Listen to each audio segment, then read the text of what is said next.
Well, we're still talking defections here on Sunrise Daily this morning, and joining us to talk about this is Sunusi Musa, who is a member of the APC and also a lawyer. You're welcome to Sunrise Daily.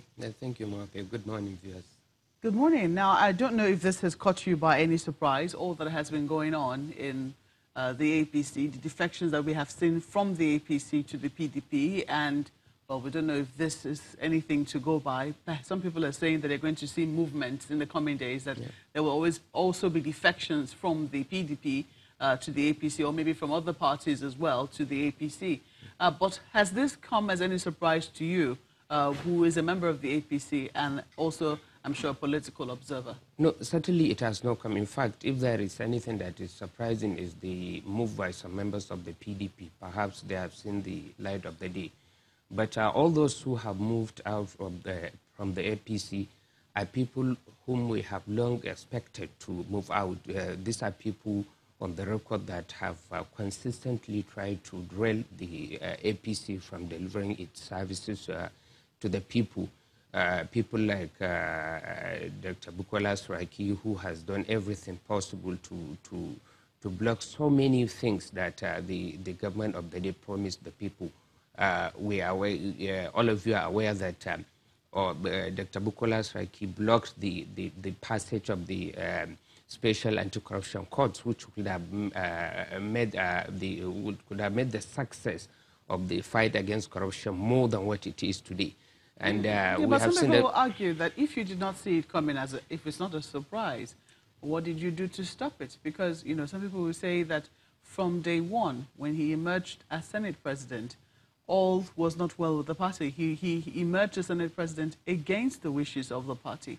And that was because he felt that he wasn't going to get a level playing field within the party. The party already had its favorite candidate, which, according to what we hear, was in breach of the agreement that had been, agreed before the elections, the victory at the 2015 elections. No, it was not true. There was no any agreement before the 2015 election that anybody would be given the post of the president of the Senate. The members of the NPDP will also get something for bringing something to the table? The issue of we cannot grow saying that members of the NPDP are not getting anything. Mark you, before the election, who was spearheading the campaign of the Presidential Campaign Council? The DG of the Campaign Council was a member of the NPDP. So what else do they need? When we come to the election, nobody promised that when we get there, you'll get a position because you were from so political party. We have not done that. So, and when you go to the opposition, of course, there was opposition from some members of the party, but it is not true to say he got it without the support of the party, because other senators who voted for him are also members and are still members of the APC. But what happened when he get there? It's like he vindicated the position of the party for not supporting him, for refusing to give the necessary support for the executive to be able to deliver what is supposed to give to the people. So virtually, what we are saying is just that they have not found what they thought they would find in APC. They have seen that truly the change we promised people is what we are bringing. Because they thought it was going to continue. This is a man who says constantly that his trial at the Code of Conduct Tribunal was politically motivated. And it would seem that he's been vindicated when we look at how the court process has gone and, the verdict of the Supreme Court at the end of the day. Wasn't it really a political witch hunt? It was. If it were politically motivated, why did he appeal to the Supreme Court from the beginning? The Supreme Court gave a verdict against him.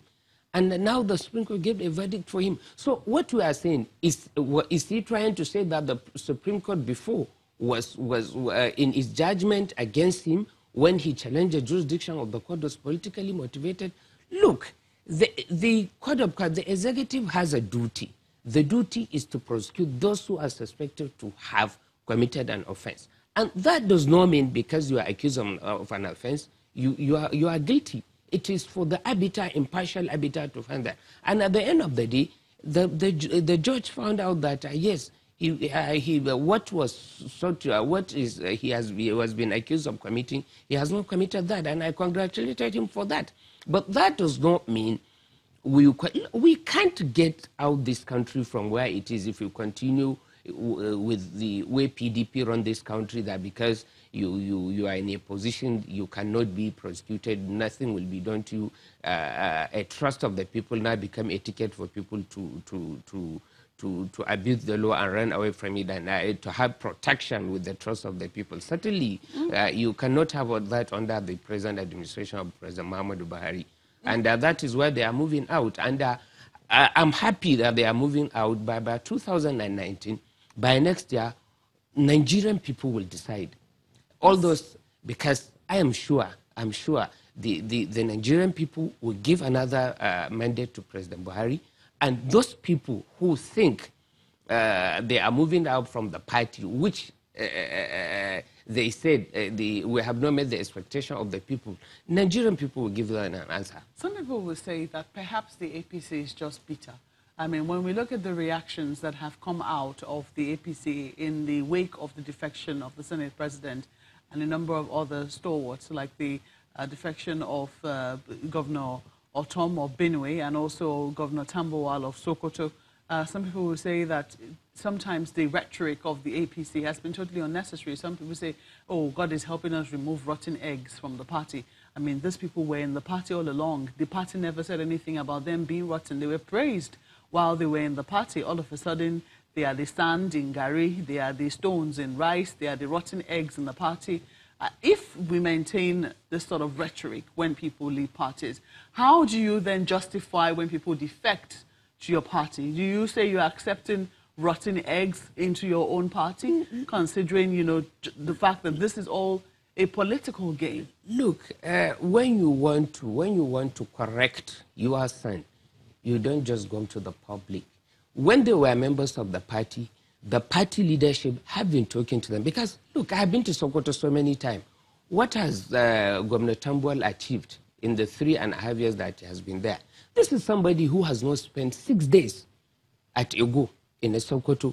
He has been gallivanting from one state to another, wanting to be president, because for him to even concentrate and do the mandate given to him, he has not done that. Ironically, person who is given a mandate. You know, no. Let me interrupt you. I will come to that. I'll come because sadly, you know, Governor Tambowal is not here to defend himself. Yeah. This rhetoric of 6 days, not spending 6 days at a go within his party, is only beginning to come out now because he has defected to the PDP. Perhaps you have not been following, but I know many consistently members of the party, even from his own state, have criticized him for doing that. So what we are saying is that these are people who have felt, as it's ironic and it's shameful, somebody who was elected as a governor under the platform of the party, he is saying that we are leaving the party because the party has not met the expectation of the people of Sokoto State.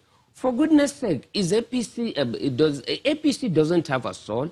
The soul of the APC is through the people who got mandate through it. And one of the people who got mandate through APC is Aminu Tambowal. So if APC have failed in the state, it is Tambowal that has failed to translate the policies of the APC in the state to reality. So also when you go to Otom, what has he done?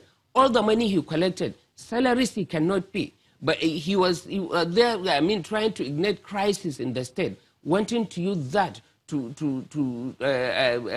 religious and ethnic sympathy so that he can get back to power. What do we say? This kind of people that you need in leadership? What do we say about Zamfara? The governor of Zamfara is still very much in the APC. You have heard him say that I have resigned as the chief security officer of my state because I cannot provide security for the people of my state. It is totally out of my hands. You heard that particular statement. I heard it. And there is also talk that the people of Zamfara are very reluctant to criticize the president's handling of the security situation in their state because they do not want to seem like they are bad people or they're trying to bring down his government. But they do have a crisis on their hands. Certainly, by that, what the people of Zamfara are saying, they believe the president is not the one who is instigating the crisis. It is unfortunate that we have somebody like Governor Yari as a member of the APC. Because if it's a failure on his part for him to come out and say he resigned as the chief security officer of the state. By that statement, he ought to leave the office. So unless somebody who can, because that was why he was elected. So if you cannot be able to provide security for the people, then what are you doing there? And APC as a party cannot remove him because it is the State House of Assembly that ought to have removed him, not the APC as a party. And everybody has seen that the federal government is doing its best to check the security situation in the state.